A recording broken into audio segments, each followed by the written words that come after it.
እኔ በጣም ደስ ብሎኛል። የደስታዬ ምንጭ ደግሞ የአረብ ሀገር እህቶቼ ናቸው።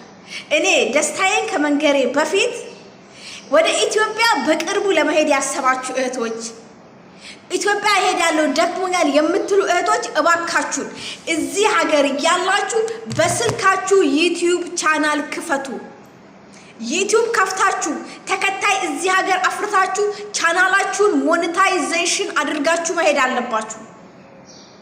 እባካችሁን ሚዲያ ላይ ወጣችሁ የሆነ ነገር ለማስተላለፍ አትፍሩ። ምንም የሚያስፈራ ነገር የለም። የሚያስፈራ ነገር ቢኖር ኖሮ ሀገራችንን፣ ቀያችንን፣ ቤተሰቦቻችንን ጥለን ወደ ማናቀው ሀገር ስንሰደድ ያኔ ነበረ ትልቁ ፍራቻ። ስደትን ከረገጥን በኋላ ፍራቻ የሚባል ነገር የለም። ከአቅማችን በላይ ኃላፊነት ተሸክመን ስቃይና መከራ ተሸክመን የምንኖር የአረብ ሀገር እህቶች ነን አይደለ? ፍራቻ ትልቁ ሰውን ወደ ኋላ የሚጎትት ረጅሙ መንገድ ነው። ይሄንን መፍቀድ የለብንም። ማንም ትችላላችሁ እንዲላችሁ አትጠብቁ። ራሳችሁን እዩት፣ ትችላላችሁ።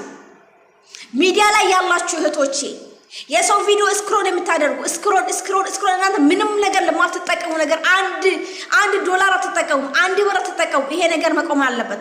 ለማንም ቢሆን ምንም ነገር በነፃ እንዳትሰጡ። ስፔሻሊ በዚህ ሚዲያ ማለት ነው። ሁሉም በዚህ ሚዲያ እኔ ልደግ ነው የሚለው፣ እኔ ልብላ፣ እኔ ልፈምስ፣ እኔ ላገኝ እንጂ እናንተን ቼክ የሚያደርጋችሁ የለም። ኦኬ ቢናገራችሁ እንኳን ከእናንተ ህይወታችን ጥቅም እስከሚያገኝ ድረስ ነው። ከዛ በኋላ የራሳችሁ ጉዳይ ነው የሚላችሁ። ይሄ ነገር መቆም አለበት።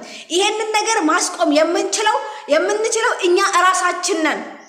የአረብ ሀገር እህቶች አንድ በመሆን ሳውዲ ያለሽው፣ ኳታር፣ ባህሬን፣ የተለያዩ የአረብ ሀገር ላይ ያለን እህቶች ስራችንም፣ ስቃያችንም፣ ደስታችንም፣ ህመማችንም አንድ አይነት ነው። ስለዚህ አንድ የሚያደርገን ነገር ሁሉም ሳለ የሚነጥለን ነገር ጥቂት መሆን የለበትም በፍጹም። ዩቲዩብ አከፋፈት የማታውቁ እህቶቼ ይኸውላችሁ ቻናሌ ፎዚያ ዩቲዩብ ወይም ደግሞ ኢትዮ 16 የሚል ቻናል አለ። እዛ ቦታ ላይ ዩቲዩብ አከፋፈት ቪዲዮ ሰርቻለሁ። ያንን አይታችሁ ከፍታችሁ ኑ አብረን እንሰራለን። ለሰብስክራይብ፣ ለላይክ፣ ለኮሜንት አታስቡ። በጣም ብዙ ነገር መስራት እንችላለን። ኢትዮጵያ ያሉ ፌመሶችን፣ ቲክቶከሮችን፣ ዩቲዩበሮችን ማን ያሳደገው? የአረብ ሀገር እህቶች።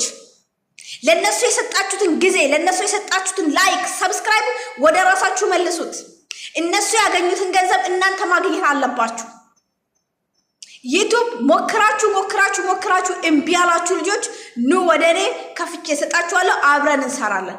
2018 ለኛ የታሪክ ወር ትሆንልናል፣ አመት ይሆንልናል። 2019ን በተሻለ መልኩ ነው የምንቀበለው ኢንሻአላህ። ደስታዬ ምን መሰላችሁ? ትላንትና ቻሌንጁ ተጀምሯል። 5 ደቂቃ ግን ሳይሞላ ልጆቹ ላይ ያየሁት ለውጥ፣ የተገኘው ላይክ፣ ሰብስክራይብ፣ ኮሜንት ለኔ ትልቅ ድል ነው።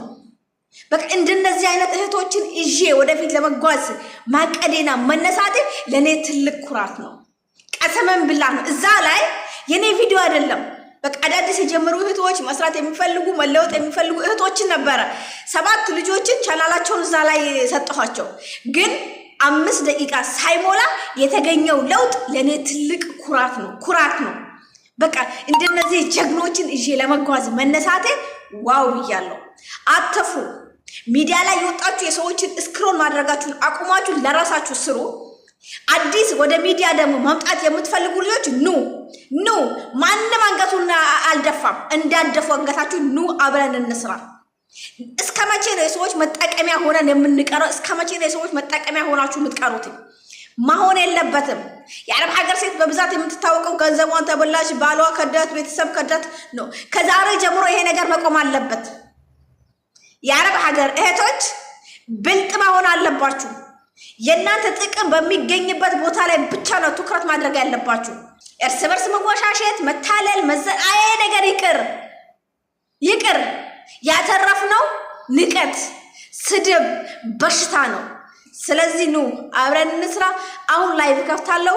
ኑ ጥያቄ ያላችሁ፣ መክፈት የምትፈልጉ፣ መስራት የምትፈልጉ ጉዞ ወደፊት። ስደት በእኛ ይብቃ።